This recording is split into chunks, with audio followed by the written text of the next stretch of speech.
Partum the Mess, a podcast about humorous, inspirational, and educational experiences presented by first-time moms trying to navigate parenthood and staying sane doing it. I'm your host, Brittany, and of course we have with us live Cody. Hey, everyone. And Jess. Hello, welcome. We are really glad that you guys joined us. So this is going to be episode 12, and today we're going to catch up with you. And then we're going to talk about our experiences during COVID-19 as parents and first-time parents. And so if you have some, like we said, if you can relate to us, or if you don't agree, we'd love to know. We're in this learning phase as parents all together, and we're not opposed to understanding other people's points of view. So we'd be interested in knowing if you want to drop anything in the comments. So in our catch-up section, that is how we start every episode. We have just various things that we wanna share about, and if it's okay, I wanted to go first. I want to let you guys know that I showered for you. Yay! And but you didn't put on real pants. It's true. You outed me. Yeah. So I think in quarantine we should play this funny game, or maybe other people do play this funny game, kind of like waiting to see how long you can go without showering before you can't stand your own self. I think I reached my limit today. So I shower for other people. I could go a while. Yeah. So I wanted to drop a sort of poll. What's your opinion? Do you feel that, if you're a stay-at-home parent and you are not interacting largely with people, or specifically during this quarantine time, are you team don't get ready, or team you should get ready every day? So let us know, because I don't know that I'm on a team particularly. I'm on team self-preservation. And so depends on the day. Yeah. Yeah. I'm on team do what you feel like doing. Yeah. I think whatever makes you comfortable. Should we show them? Should we show them? I'll show them. So I've got business, business, psych, workout. Look at those colors matching. I know, and I have one of my favorite shirts. It's so comfy. I don't know that I'm gonna be able to make it. And then leggings, which is a step up. I was wearing, they're the best sweats I've ever owned, but I just felt like I should step it up. Mm. And Jess, you just look great. So are you just Thanks. wearing normal clothes, or do you just always look great? I'm wearing a dress. I usually wear dresses when the weather's warm because it's way more comfortable than pants or anything like that. So that's awesome.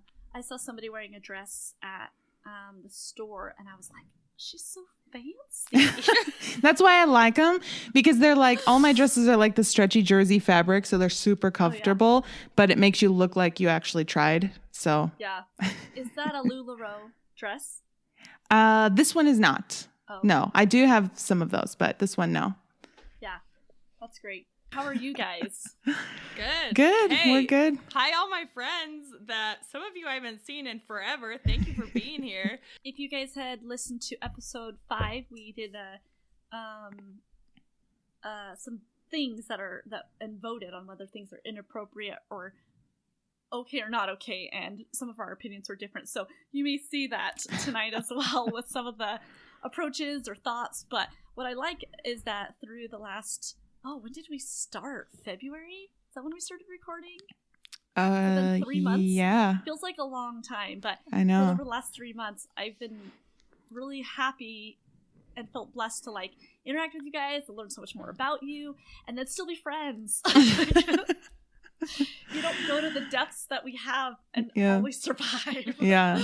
Yeah, this is true.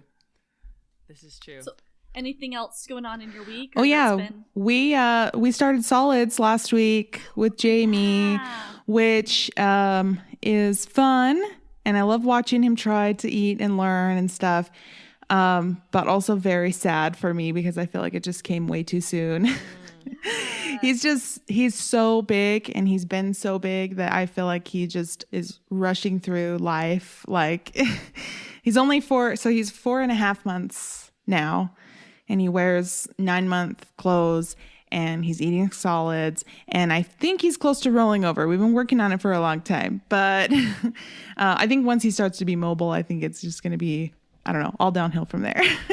My baby's growing up. Uphill. It's uphill. It gets Yeah. much more fun. In a good way, not like really uphill. It's all uphill. It's just gonna be. It's gonna be different. He's gonna be like a little person with likes and dislikes, and then not just like my little baby that Yeah. So it's just the beginning. Solids is just the beginning, but he's doing well. I gave him some regular baby cereal, oatmeal cereal. And everyone was watching, and we recorded it and sent it to my family. But they were all, as soon as he had the bite and kind of like had a weird look on his face, everyone was like, "Oh, he doesn't like it."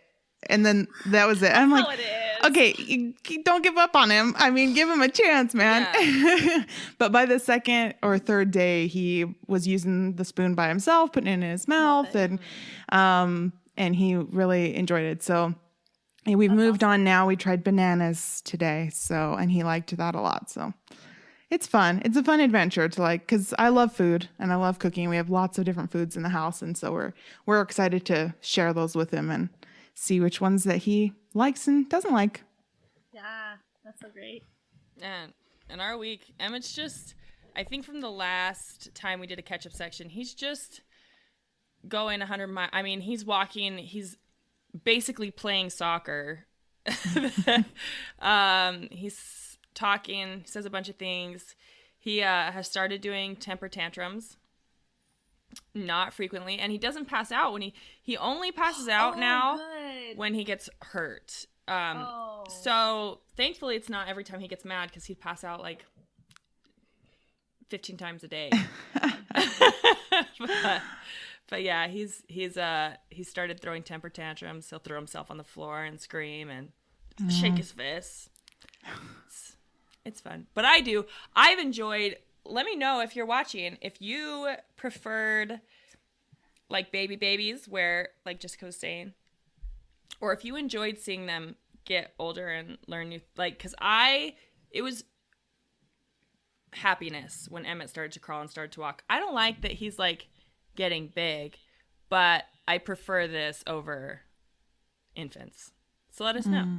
Let us know what age is your favorite age. What age do you prefer? A lot of people do. And I am just a huge fan of newborns and babies. I love it. That's good. I mean, it's awesome. If it weren't for the lack of sleep, that's the only thing. That's the only thing that makes it almost unbearable. But I just love that stage, which I love the toddler stage too, and we'll have a lot of fun, and I am excited to see the little person that he's going to become. But it just makes you sad. It's the end of an age, Yeah, I really like the baby. I mean, it was hard. I think I do. I don't feel like we really got the kind of baby experience that I was dreaming of. I just felt like, I mean, I don't know. I don't want to sound like I'm some victim or anything, because I'm sure it's hard for everybody in that stage. Like you're saying, lack of sleep it overshadows a lot of it. But I think the idea of it is a lot more fun to me than toddlers. However, I really like how I feel like Buddy and Swiss are so interactive. Like today or yesterday, I asked Swiss to go get something. I think it was her sippy cup. I specifically said, go get your sippy cup and bring it to me. Or no, first I took it in two parts. I asked her the first thing and she grabbed it and then said, bring it to me. And she came and put it on the side table next to me. And I just thought, that's so awesome. Like she's understanding, and Buddy was so cute. He was kind of, you could see the connection with catching and throwing. I'd say throw and kind of demonstrate, and then he'd throw this ball. It's one of those, it has like little spikes all around it, and the ball's rubber. And then I tossed back to him, and he had his legs out, and so it helped him catch. And every time he caught it, he just roared with laughter. And so I am thoroughly enjoying that. The difference before, the best thing was when they would laugh. They would feed on each other's laughter, like we would face them to each other, and they would just laugh. Before that, they were just like little blobs. And so as they've gotten older, I have enjoyed the more like their personality shining. And parents in the past, I'd hear parents say things like, I just love the personality coming through. And I'm like, what personality? What could they possibly have? Personalities don't start till you're 10 years old. I can definitely testify that is not true. My sister, when she was 2 years old, had the exact same personality traits that she has today at 18. I swear. That's so funny. She was so funny earlier. I think it was before you got on, Cody. Jess said something about I think having gotten ready or looking nice or something, and she comes over and goes, "Wow," or something to that effect, and I'm like, "You don't even know. This could not be an exception. This is how I always look." Wow, you look good when you try. Yeah, I always like that. You know what I learned? I learned to stop wearing makeup, because then when you get ready, people are like, "Wow, you look so good." But if you do the opposite, then the day you don't look good, people are like, "Oh, are you sick?" I know. They're like, "Did you actually just come out of a coma and resuscitate you?" No, this is just my normal face. Sorry, I don't look glowing and beautiful. I know. Well, you do, in their opinion. You do look beautiful. These jerks. No offense. To be fair, she thought it was you at first, Cody, when she saw Brittany. And then she's like, "Wait, that's not Cody." That's so funny. Well, that's such a compliment to me.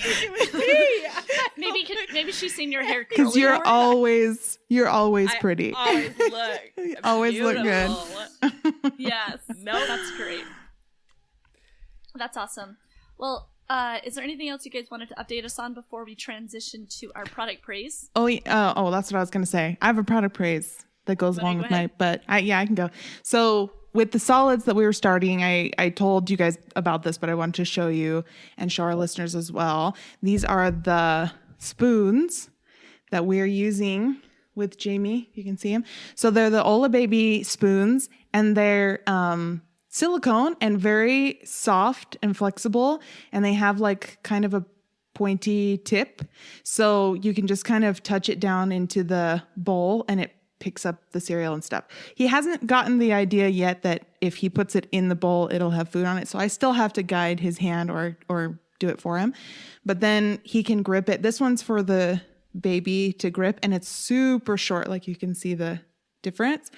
Super short. So he doesn't. Look like asparagus. Yeah, they look like asparagus. Because he tried this one once and he had his hand way back here, and then he like jammed himself in the back of the throat with it. So if he tries, I hold this one and he can kind of grab up here and do fine. But this one's great for him because he can grab right here and it's like perfect to go in his mouth without getting too far back.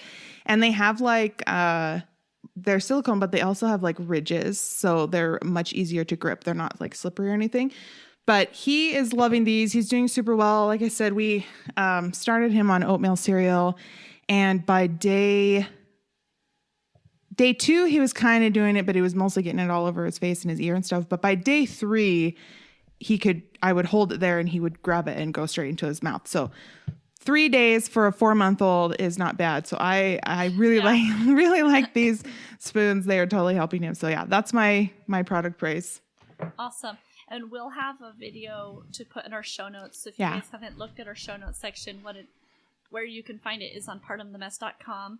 And you go to the podcasts section, and then under the episode is show notes. And we also include the recipe that we have at the end of every episode. So make sure you go there, and we'll have it listed out. Thank you for talking about those. What was the brand again? Ola Baby, OLA. And they're just on Amazon. I'm sure you can get them somewhere else, but I got mine from Amazon. That's awesome. I forgot to tell you guys before the product praise in the ketchup section. We had a question. Somebody said, "How did you guys name your kids?" And I wondered if you guys wanted to talk about that. If you remember how. So mine's pretty brief. I just know that Buddy, and for those who don't know, I what's the word? Like not censor, but just for sake of whatever, I just use Buddy and Swiss. Redact. Maybe, yeah. I explain it in the podcast, but I can't remember the term that I used. But that's not their real names. They did not name their kids Buddy and Swiss. Although I thought about maybe doing that for like security, like teaching my daughter that if a stranger says like, "What's your name?" and she says Swiss. But then I thought if she's lost, then pseudonym. TJ says it's a pseudonym. Okay, thank you. I was like, what is this gibberish? I saw this comment and I'm like, what's that word? That's just a typo. Thank you. Yeah, I thought, well then if she's lost and a police officer or somebody, helpful is like, "What's your name?" She's like, Swiss nanny. And they're like, oh. So I hope she's we like have a Swiss here. We have a Swiss. Where's her mom? Yeah. So Who would do hopefully that? I'll remember, but yeah, so I Phil had Buddy's name picked out for a long time. He may disagree, but what I remember, this is always classic, right? Like how I remember the story, and then the husband's like, no, you wanted the name. But I remember him saying before we were even married that he had this name picked out and that he didn't want to tell it to me because he liked it so much that he didn't want me to knock it down. And I was like, that is so sweet. I'm sure there's few names that I'm going to be like, get out, no way. But so when he told me, I was like, that's not such a weird name. So it's kind of weird. No, it's very normal. No. very I'm joking normal that name. I'm like, that's not such a weird name. No, yeah. Yeah. And then for Swiss's name, I actually just thought of it, but then I learned it's not like made up. Like I met other people with her name, but it just came to my mind. And so we actually waffled between her middle name and her first name. And because I just felt like, I don't know if either of you can agree, but I just felt like kind of impressed, like that's her name. Like it's not even, her middle name isn't even a name that I really like. I mean, I don't dislike it, but it's not like on my list of baby names. My mother-in-law experienced that. She Yeah. actually really disliked one of her son's first names, but felt that was what it was. And so they call him by his middle name. Yeah. Yeah. Interesting. So that's kind of how we came up with them. Cool. Ours are just, his first name is similar to his father's middle name, and Jamie's middle name is similar to my grandfather's first name. So we just kind of changed some letters around and added some letters to his first name, and that's where they came from. Sometimes when I'm referring to your husband, I say Jamie, and then I have to correct myself, and I'm like, why is that? And that's because I think I had forgotten that. Yeah. Yeah, my family, most of his family, I think, is okay with his name now. I talked about this on a previous episode about naming our son and how my family was not pleased with the name that we chose for our dog. But I think most of them are coming around. We still have one or two that's kind of like, I don't think I can call him Jamie. So they're figuring other stuff out that they're going to call him, I guess. I don't know. Oh, what an interesting position. I remembered one episode you had said, well, that's staying. So Yeah. Like, So- it's staying. We're not changing it for you. Yeah. Although I know that's not the full name, but Phil's parents changed the spelling of his name later. I mean, not saying that they did that under pressure of family or anything, but I thought that's interesting that they would feel so strongly, to do it later. But I don't think you should change his name at all. Thanks. I like it. Yeah. TJ's actually, he likes his middle name. He was very strong on the first name. He knew it way, like before we were even pregnant, we had talked about it. And I, of course, needed to wait until he was born, but then ended up deciding to do that one anyway. And his middle name came from me, and TJ's, I don't want to say he's not a huge fan of it, because he is, but he probably wouldn't have chosen it if it didn't have familial ties. And we both love my grandpa so much, so we wanted to honor him in that way. So it worked out. It took me a really long time, though, to figure out a middle name to go with this first name that TJ was like, that's his name. Yeah. Same. So with us, let me take you way back to pre-pregnancy, way back. Get a snack. Get I ready. had like a list from when I was a teenager of boy names I loved.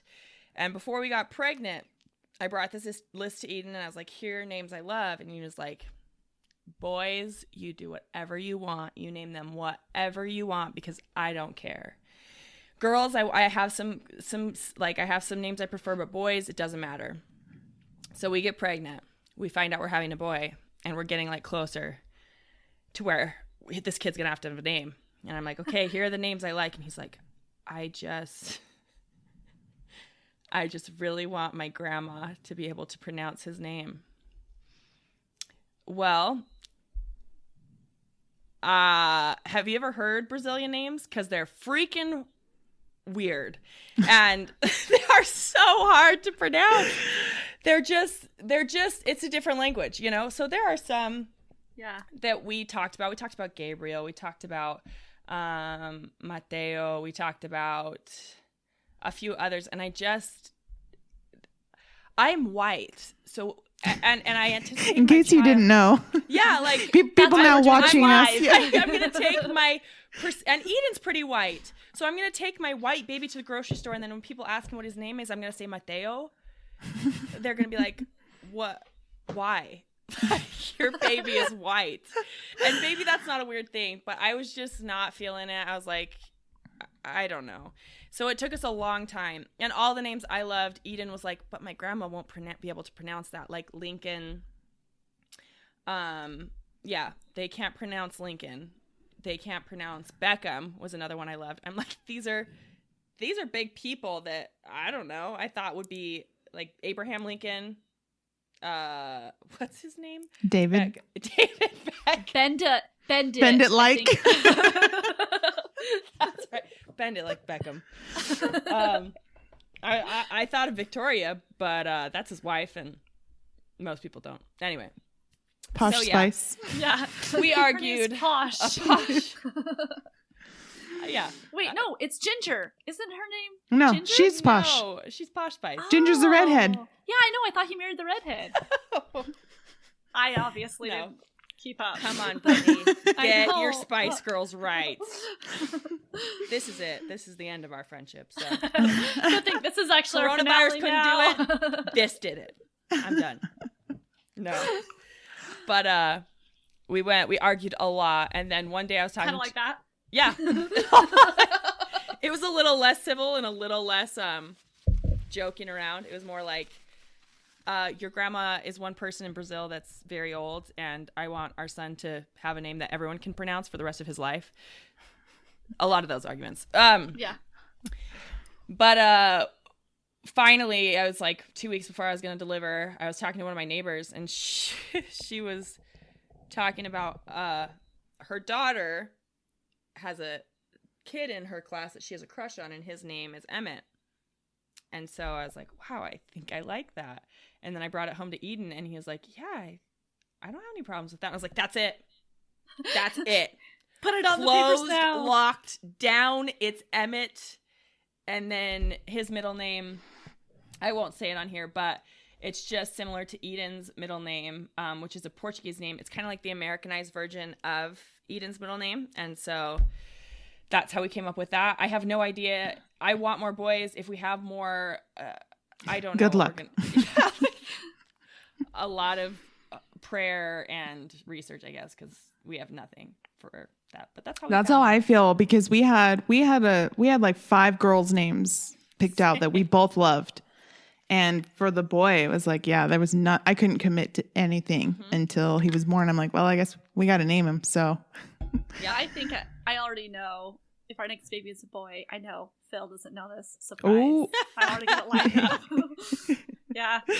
Nice. I think it's just one of those things. Like, I just feel like that's gonna be the name that will make sense, even though I didn't feel that with my kids. You know, there was a lot of mulling. Buddy's name was really easy since Phil, like, I didn't care enough. It wasn't the hill I was going to die on. And so I just said, okay, that's the name, you know, but Swiss was very difficult for us because it felt like such a big deal. But by day 4 being in the hospital and feeling like it was like bookends of losing my mind. I went in there losing my mind. I was ready to lose my mind leaving. So at the time of leaving, we hadn't put anything down on the birth certificate. I was like, you know what? I don't think I'm that against anything anymore. So just a name. just do it. yeah, Whatever. let's just put something down, and if we really hate it, we can change it later. So yeah, giving names is a lot of pressure. yeah. For the first 10 years of my life, I wanted to be named some kind of stripper name. What was it? Diamond. Sparkle. Something like that. Yeah. It was. I'm not going to say Ginger any name Spice. because if it's someone's I was real gonna name, say Ginger. That's true. I don't. Yeah. But it was a name that did not fit me. But I was very passionate about it. I got over it. I like my name now, but It didn't fit you. Was it like the situation you were saying with Mateo? You know, like it was like a different ethnicity. it wasn't a or just Latin name. Oh, okay. It was like Or you mean just your personality? Yeah, my personality. I also wanted to be a redhead for the first 10 years of my life really bad.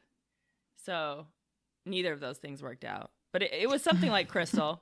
And yeah, I don't want girls. I don't want little me's. I was a lot to handle. I exhaust myself. The more I talk about me as a child, the more I'm like, bail. I can't take a little me. Or, and if what? If you listen to your episode, you were talking about some of, and in the postpartum, I believe you were, expanding upon that. Your feelings about that and gender and things, I think, continued into episode 5, where you're talking about when it's appropriate to ask whether you want a girl or boy or whatever, So it's very interesting to hear you say that now it's okay for us to develop new opinions, right? Yes, so, yes. I just love it how it evolves. It kind of reminds me of this is a little bit of a stretch, but still connected with changing opinions. I saw Kim Holderness had a post about, they said something like, this is our family plan, we are just taking it minute by minute or moment by moment. And I just was like, yeah, that's so great. And that's so great not to have the pressure, because I think it's mostly self-imposed, but I feel a lot of pressure to do like the right thing. And I think that relieves a ton of that feeling like you can change it at any time and you don't owe anyone an explanation. Except I feel like it'd be nice to give your spouse, your partner or your family an explanation. But mine changes though. Society. Yeah. Yeah. That's the hard thing, is there are days I'm like, okay, Heavenly Father, if you've got a little girl up there that needs to come, I know it's meant to be. And other times I'm like, please don't. Like, not today. Not don't. today. I really, if you know me, you know I can't do this. I can't do a little girl, so don't do it. But yeah, you're like, you and I both know. Yeah. It's like the phases of grief, like bartering. Yeah. I go through that hardcore. Yeah. We are first-time moms, but we know that coronavirus has affected everybody. I'd say unless you were always a hermit that never had any interaction with anybody and never had to go to the store, maybe those like that, small if you pocket don't of people. eat, yeah. But most people, you have been affected, and so, but our opinions are even different from each other, so it's going to be different from everybody. But we wanted to do an episode to kind of highlight not only our experience, but also like as a parent during the pandemic with these little babies, 18 months and under, but also kind of our thoughts on how maybe our perspective on some things have changed. And I know that you guys may agree or disagree with some of our thoughts. And so if you have different inputs or I don't know, if you want to highlight a point or something like that, feel free to drop in the comments. We may or may not agree, but we'd love to know your perspective. You're welcome to put your opinion out there. Yeah. So do either of you have any initial thoughts? I have some kind of not categories, but like topics. If you want, I can throw it out. Yeah, go for it. Throw out topics. So I guess my first question is more of a general one. I guess off the top of your head, like what comes to your mind first? How did COVID-19 affect you? That's a big question. Yeah, I know. And that's why I think just like what comes off the top of your head, and I'll share what comes to my mind first. How it affected me was it really gave me, not like a gift gave me, but it put me in a situation, that's a better way of putting it. It put me in a situation where I had to look at coping skills that weren't my coping skills. Like my coping skills to ward off depression or anxiety are to be around, frankly, you guys. So it's really hard, right? It was like a mentally trying time for me. And I'm not saying, just so you listeners and viewers understand, nothing that we say, we're saying like we're the only ones experiencing this. We're just saying it, or trying to minimize anyone else's experience. Obviously, right. There are people who have suffered more than us with this, and there are people who have been impacted probably less than us as well. It's just where we're at. Yeah, because if you're not too familiar with our podcast, the whole kind of launching point was to validate other people and parents, and to provide some resources, some information that you might be looking for that we find or we have experienced. And so it's no way ever trying to invalidate.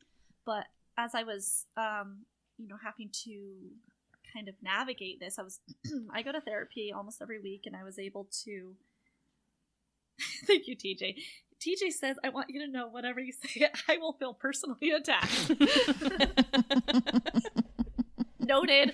Good. Thank you. Good. Is this on Facebook or is he on Instagram? I don't see TJ. Facebook. I don't Yeah. see In the him. comments. In the comments. But so when I was talking to my therapist, she was talking about, like, what are your coping skills? I'm like, well, going to friends' houses and playing, you know, and, you know, or this and that. And it kind of it made me rewire my mind a little bit. And I'm still working on it. It's been difficult.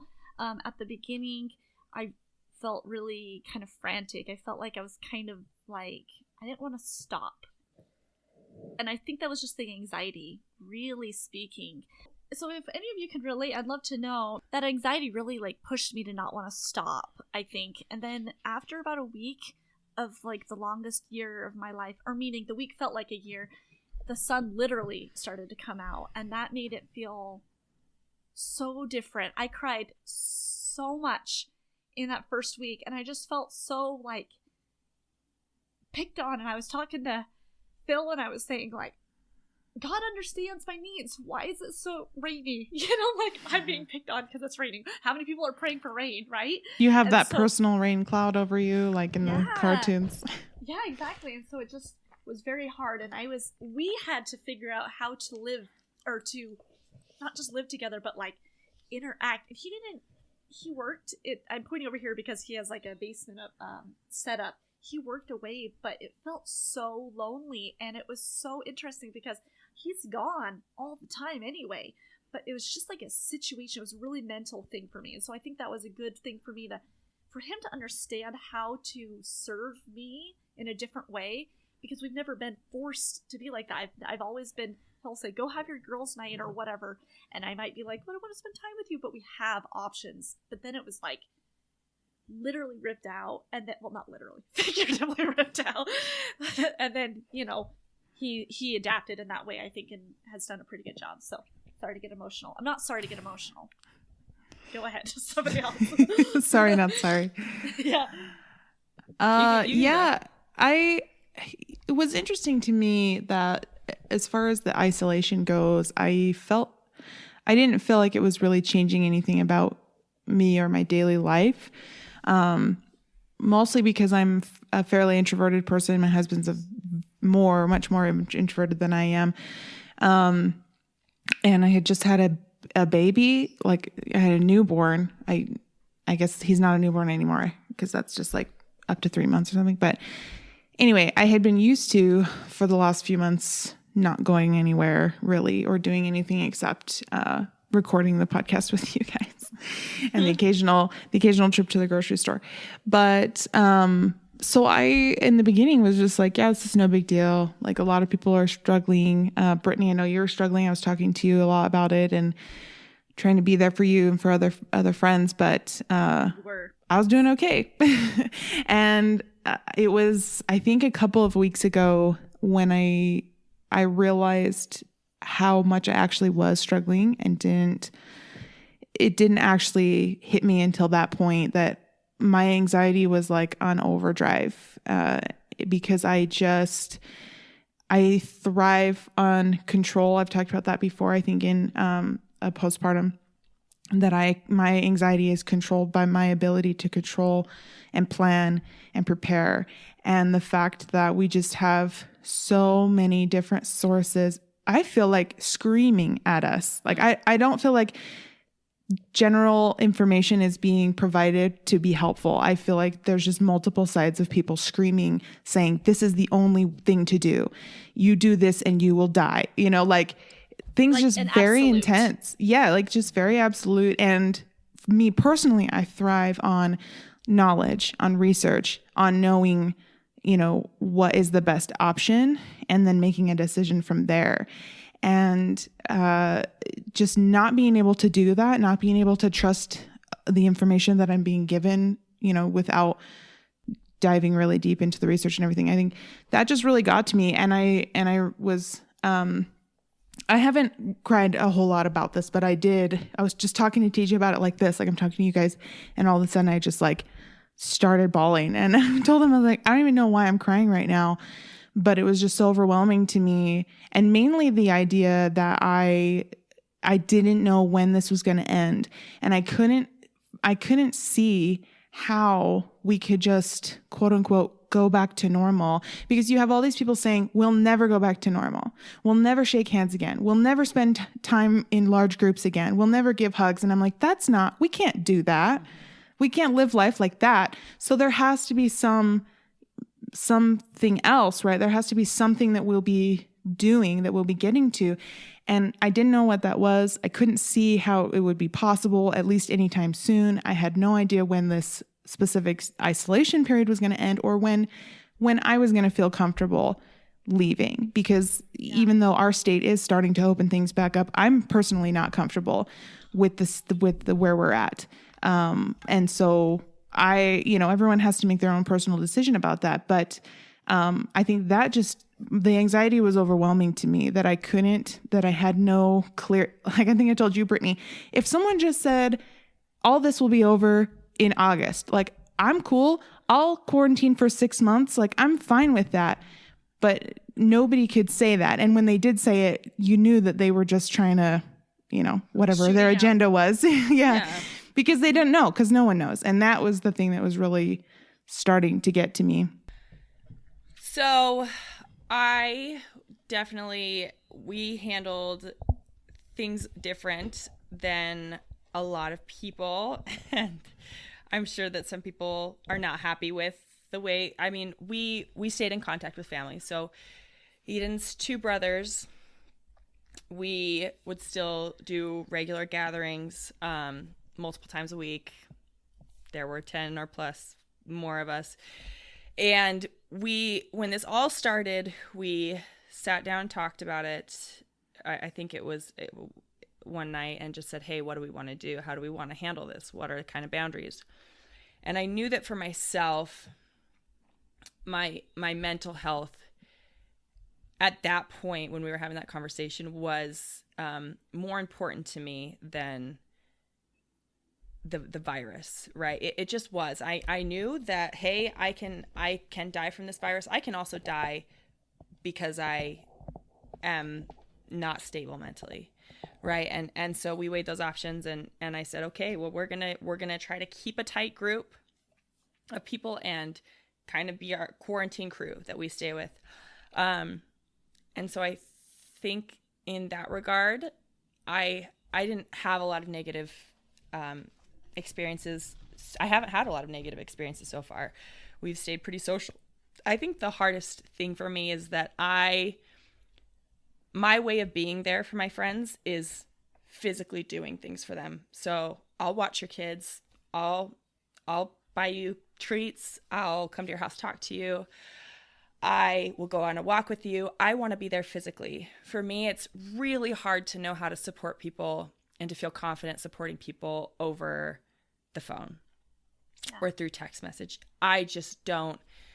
My heart's usually not in it. I don't know how to do it right. And so I think that was hard, because I would feel like superficial, just like I didn't know how to help them. Like I couldn't. And so that was the one tricky thing that I had to deal with, was there was a lot of friends that I could no longer see, and I knew were going through hard times, and I couldn't do anything about it. And I didn't feel like saying anything was going to be helpful for them. So I just kind of stepped back and said, I have to let this go, because we're going to have to deal with this. Whether I tell them it's going to be okay or not, I don't know. And that may not even help them, Yeah. So that was the one hard thing. On the opposite side, I think it's been so wonderful to have my husband work from home.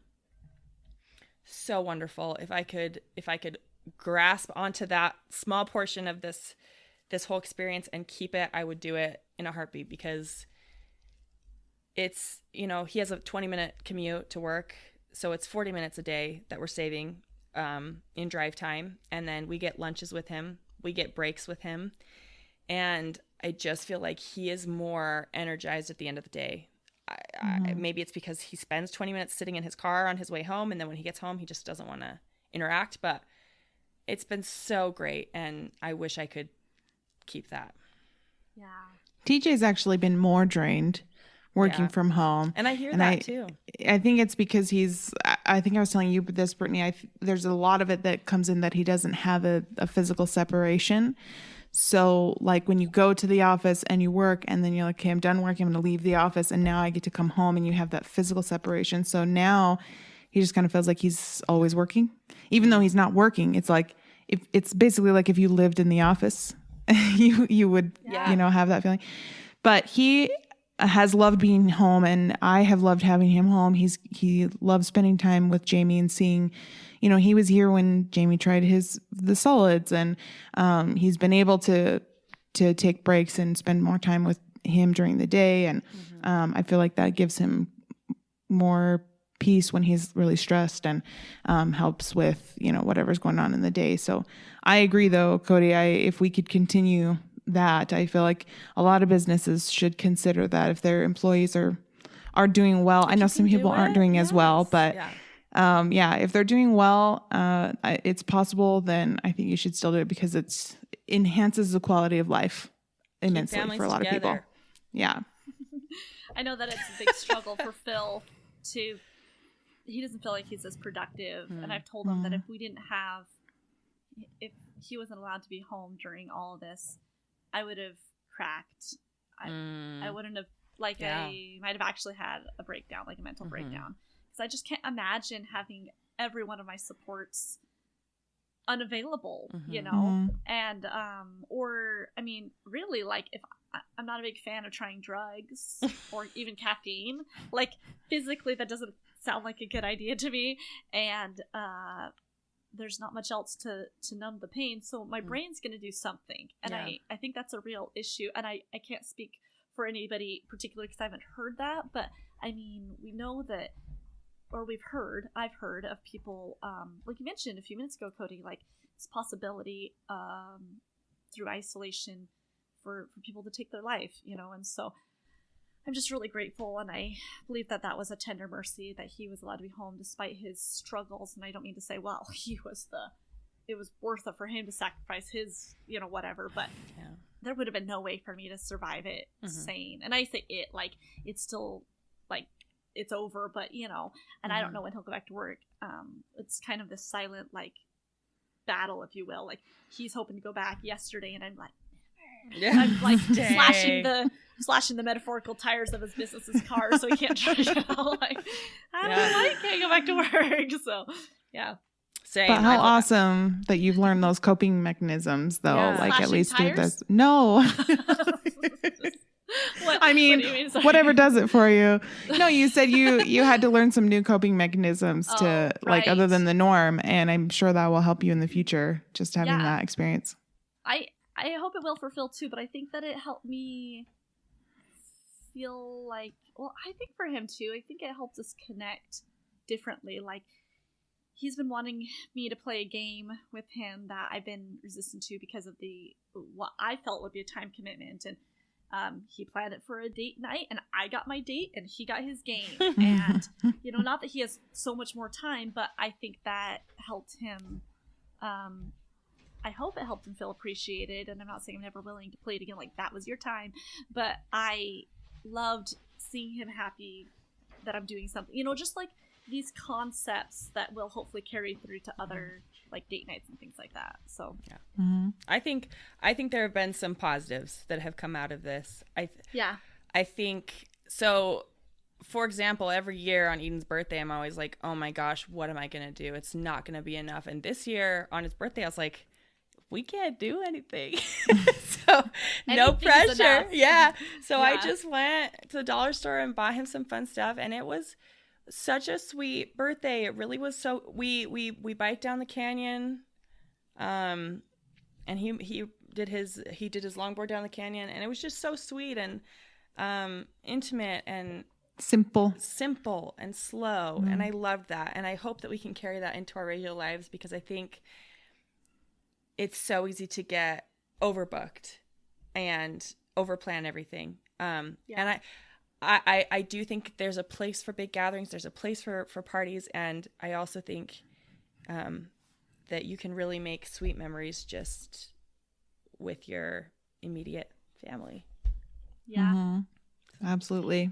Something else that kind of stood out to me, and this was more at the beginning of, like in maybe the beginning of March or end of February, is I really reconsidered my, the only word I can think of is domestic skills, I guess. Like, how many things can I make from scratch? Or how many things can I do with the whatever, like, isn't available, you know? So it's always good for me to reassess those sort of things. And I can't remember what happened before COVID, but there was something. Oh, it was the fires a couple of years ago, or maybe it was last year. It was the last few years, you know, and people had like emergency pack bags lists and things like that, and those always make me rethink it. And so it was a good. I haven't acted on them yet. I had this plan to make it like 72-hour kits, and it was good momentum. But I think that that's a good reminder that it's like momentum won't get it done. You have to like actually make a plan, and then once the momentum's died out, because it probably will before you get it done, to still follow through with it. Yeah, that was one thing that I really took away from this. So in our church, for anyone watching that's not a member of our religion, but they sort of preach a lot of preparedness and, like it's always good and to be prepared for any situation. But whenever I think about like, preparedness in that way, food storage or whatever, I always think of like huge natural disasters, and which is possible and has been happening all over the world. But, you always think when it's something huge and severe like that, you always think like, well, that's not really going to happen to me. Like somewhere in the back of your mind, you just always think that. Right. And we have done some food and water storage in the past, and I have some now. And we've been able to use it in times of like job loss or, whatever. If our budget is tight, then I have some food to pull from or whatever it was. So those things are more realistic to me, and I've appreciated having it, but I never thought like I would need it at all on a grand scale because of that like huge natural disaster thing. And this experience with people hoarding and buying up things or whatever made me realize that I don't necessarily need to prepare for the disaster, but I need to prepare for the people who aren't prepared. Yes. Hashtag we are the virus. Right. The people who have nothing, and then they're like, oh my gosh, quick, I got to get to the store. And so I was able to wait. I mean, I was real creative, just like you, Brittany. I tried to make whatever I could with whatever we had, and I was able to wait like, I don't know, 3 or 4 weeks before going to the store. And that was, I think we went actually, in the very beginning, we just went and did grocery shopping. You watched Jamie for us. Yeah. And then I was able to go like 4 more weeks without going to the store again because we had a lot, and we still have a lot, but we were, running low on fresh things. But that really, it put that in a different perspective for me, that like, no matter what the issue is, if it's a natural disaster, if it's an earthquake, which we also had, if it's murder hornets, which are now coming, whatever it is, there are always going to be people who aren't prepared, who will take, like, you can't necessarily rely on it being in the stores because people will take it. Yeah. Quantity wise. Right. Logically mean. Right. We had a little toilet paper fiasco. Luckily we were able to find some. We weren't in dire need or anything, because I was like, we're down to 12 rolls. We should probably look for some now. And it took us a little while, but we were able to get some. But yeah, that kind of thing, like nobody saw that coming. There's no reason why there should be no toilet paper, but there is, because, mob mentality or whatever it is. So I definitely, and then survival mentality after that. Yeah. And and then you think like, oh, it's a shortage, so I have to go and I have to buy 5 packs because I'm never going to find it again or whatever it is. It's just a cycle. I was ready to wipe my butt with our leaves. I don't even care. Or my hands. I don't know. It's still so weird. We had plenty of baby wipes. Still so weird. Yeah, like I was like, worst case scenario, we'll literally wipe our butts with our hands and then wash our hands. We were going to buy a bidet or just hop in the shower. Did you guys get insane advertisements for bidets? No. I got like 500 when this thing started. I was like, these guys really think that I want a bidet for some reason, but Well, we just hooked up our cloth diaper sprayer. Like, we'll talk about that more in a cloth diaper episode you made your coming own next bidet? season. No, it's It's crazy. we hooked it up We for rigged the it from our sink, our for kitchen the sink actual that's diapers. We use them for the diapers. But as he was installing it, he's like, "We don't need a bidet. This is it's like one of those kitchen sink sprayers, you know, like you just use it. It's got a really strong jet." And yeah, TJ was like, "We don't even need one. We'll just use this." That's awesome. Yeah. Also, if anyone watching wants to know how to survive literally anything, talk to Jessica, because I was like, oh my gosh, I don't know. I didn't even think of these things that I need to be prepared for, and she's got it down. Thanks. I'm not a prepper or anything, although I feel if I had the space and the money that I probably would, because I do have a list of my Amazon shopping list called Zombie Apocalypse. I put all the things on there that I want to buy and keep in our, to have for emergencies or whatever. I'm not surprised at all by that. I don't want to broadcast. I don't want people storming my house, but one thing that I do appreciate about being prepared is that I am able to share it with other people. Yeah. And that was another thing too. It's like, I may not need a year's supply of toilet paper, but if I have a year's supply of toilet paper, no one that I know or love or in my neighborhood will go without, because I was able to share. Yeah, everyone will have clean butts thanks to me and my preparedness. Mm-hmm. But I was able to share some things, some food items and whatever. I gave you some yeast the other day, Cody, because you can't find yeast anywhere.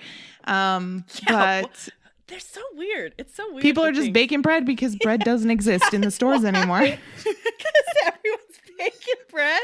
It's like this. I wish there was a way to do like a deep dive into the psychology of it, because I'm sure later, like if they can get enough data from people, like correlate like behaviors that they made and things that they thought, because it's like there's probably gonna be some evidence that they were like, despite the bread being there, I felt this primal need to break out my sticks and stones and make a fire in my yard. And I'm not knocking Going baking back bread. to basics. Yeah, I'm not knocking baking bread. I have done that a lot since being, and I think it's a good time passer. Yeah. And I didn't want to go to the store more like to buy bread, because that is kind of a hot item in the house. And so I've done it. I don't see a reason why I did it. There's no need. Except it maybe to know it what's going into it tasted better. It tasted better for sure. Yeah. My bread. Yeah. Mm-hmm. Yeah, absolutely. Before we wrap up, because we're right about an hour, I just wanted to bring up one more thing that was kind of on my mind from this, that I think it was Jessica that referenced.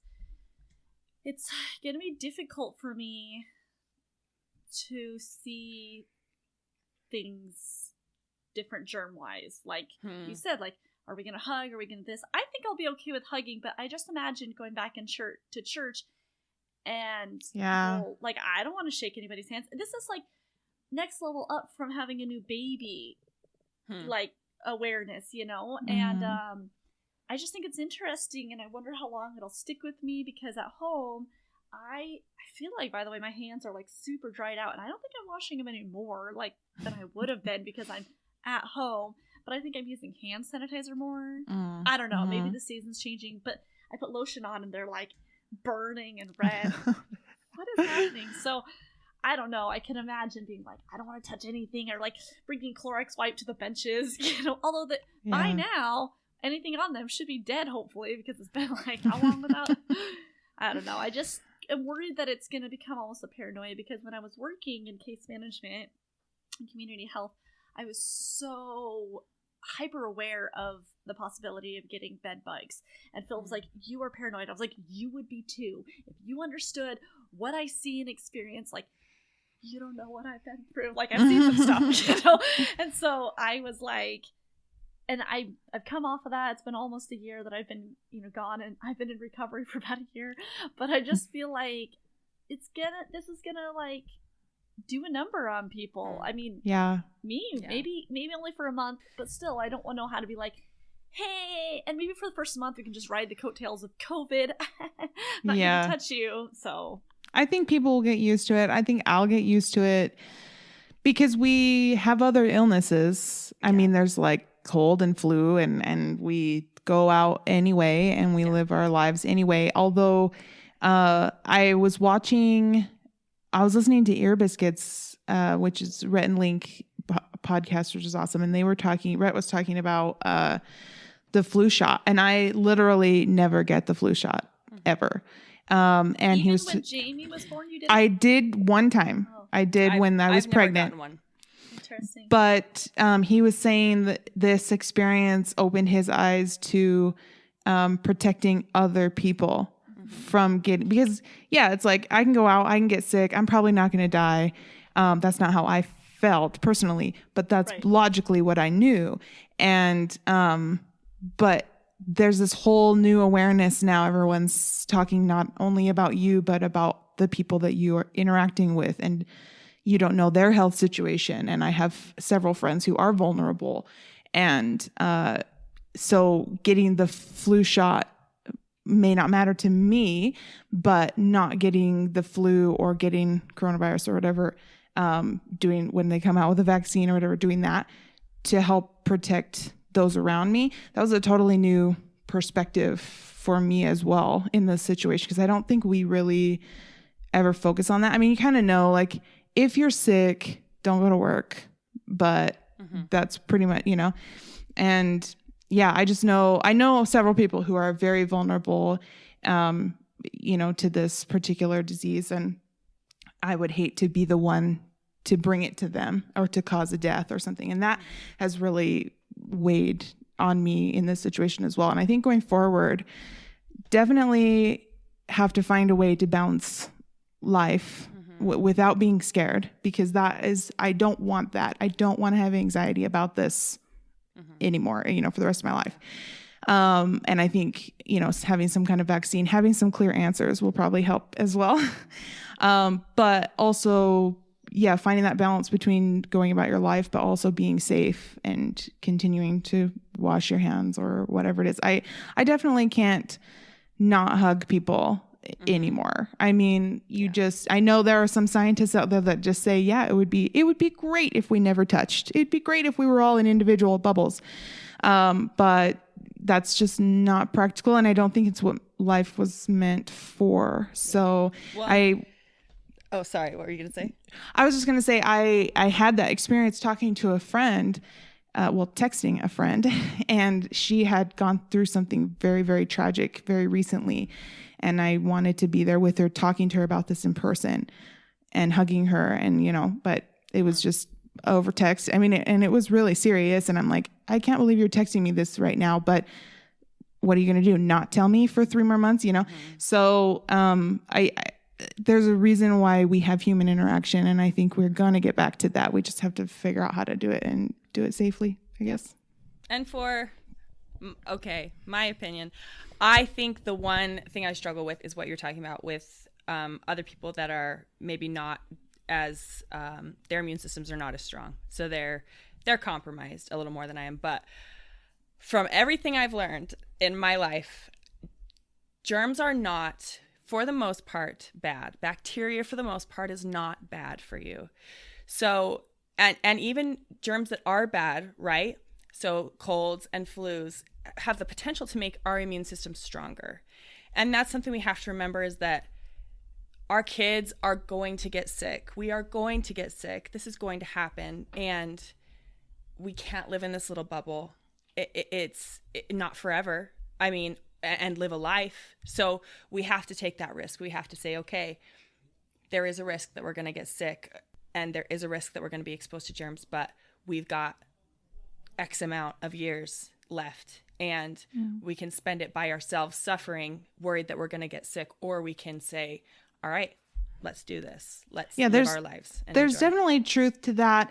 Yeah. And I think the reason why, one of the reasons why things are so crazy now versus at all other times in our lives, is because we have such a lack of information. If they knew, they kind of know the symptoms, they kind of know how long, but now they're also finding out that you can be contagious and you can have it and have no symptoms. And then it causes hornets to come. Yes, and earthquakes. That's tragic.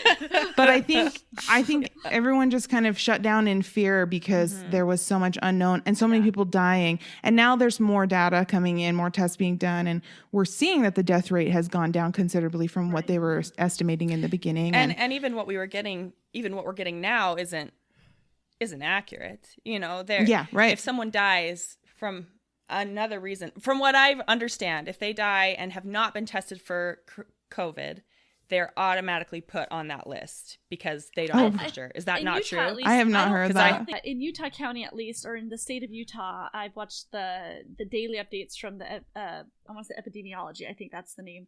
And she, head of that, and she's talking about how they test people to see if they have those antibodies, and then they can at least know that way. I haven't heard that they're automatically put on, but it's possible that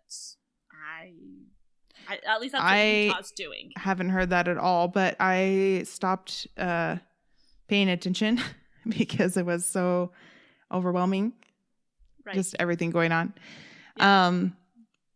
Yeah. So what we'll do is we'll go ahead and wrap up this episode. Jessica has a recipe. Every episode we wrap up with a recipe, and Jessica will go ahead and share that, and then we are gonna if we can get Cody back on, we'll go ahead and do what we call postpartum. And postpartum is where we continue a discussion, or sometimes, a lot of time, most of the time, we end up talking about other things.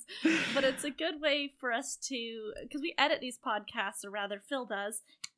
And and so when we do postpartum, we talked a little bit more freely. So Jessica, do you want to take it away and share what your recipe is? Yeah, so the weather's getting nicer. We're doing more grilling, and one of our favorite recipes, it's actually there's two parts to it. So it's our favorite barbecue pork ribs, and I may have made these for you, Brittany and Phil. I think we had you over maybe last year or the year before. And yeah, but they're so good and so easy. And so we'll post the recipe in the show notes, but it's really just like country pork ribs, barbecue sauce, and we put an onion in there, and you just kind of cook them on the grill in a pan for a while. And then when they're done cooking, you take them out and you grill them so they have nice char on the outside. But so good. We try to make them every year, every summer when we're grilling. But yeah, we will put that on there. Yeah. We're really grateful that you all tuned in. This was a fun experience. We've only done one or two other lives, and they've been on Instagram. So thanks to our producer for getting us connected, and thanks for your support. Anyway, so is there anything else I'm missing? I think that's it. So we just want to thank you, and we always end each episode. Cody, will you do the honors of ending with me? Oh, yes. Okay. And Partum the Mess. We're making memories.